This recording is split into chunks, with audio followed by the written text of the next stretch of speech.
friends to another edition of Excel at Work. Hope in the last few sessions you have learned something new or refreshed what you already know. In an earlier session we learned about using Alt Enter to enter multiple lines of data in a single cell. We'll slightly go further on this.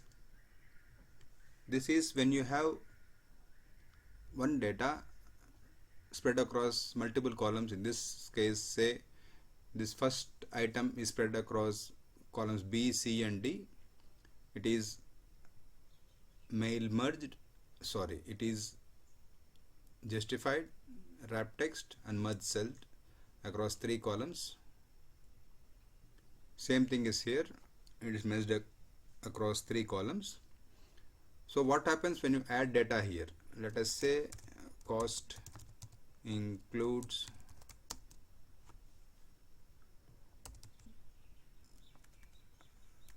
voltage stabilizer. I'll just copy the same data to the first item also.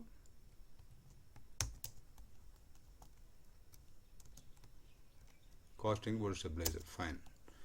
So now you need to increase the row height here to show that voltage stabilizer. While here, if it is earlier it was like this, both lines, I'll again show it to you. Here if you double click, this goes default setting of row height of 35 pixels. So you need to manually drag it to the required row height. While here double click it, it goes to the required row height depending on the data here. The difference between both of them is nothing. Cell B4, that is BCD4, and in this case B7, that is BCD7, is the same in terms of its alignment, justify, wrap text, merge cells, and this is also same, justify, wrap text, merge cells. The difference is what is done in a portion of worksheet not visible. I'll just come to that. Before that, I need to see the row width here is 200, the column width is 200 here and 150 here. What I do here is I go to an unused portion of my data. In this case I move to cell beyond Z, cell AA, and this is a simple formula of B7 equal to data there in B7. And what I do here is this column AA has a width of 550 pixels, which is the width of those 3 columns of B, C and D. 200 plus 200 plus 150 is 550. So this width is equivalent to 550, and this format is the same as the format there, which is justify, wrap text on top, except merge cell is not required since only it is one column. And then when we use the double click here, Excel sees all the data spread across the whole row, and then depending on the row height required, readjusts the row height.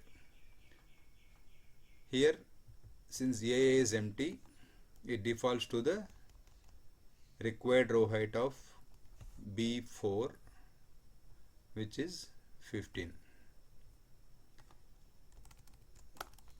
So here if you want this to be the same height here, what you just do is just copy this to here, because this formula is B7, this will be B4, and whatever irrespective of the data which you add here or remove from here, if I remove the data here,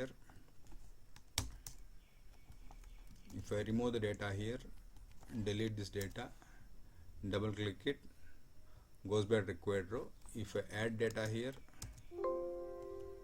let us add more data, and free transportation to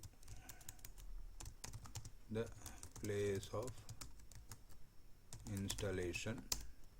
Again double click it, it goes back to the required row height. This is how you use a small trick to ensure that your data is consistently looks like it is supposed to be. Hope you learned something new or refreshed what you already know. Request you to share this with your friends and colleagues to help them also excel at work. Thanks for watching.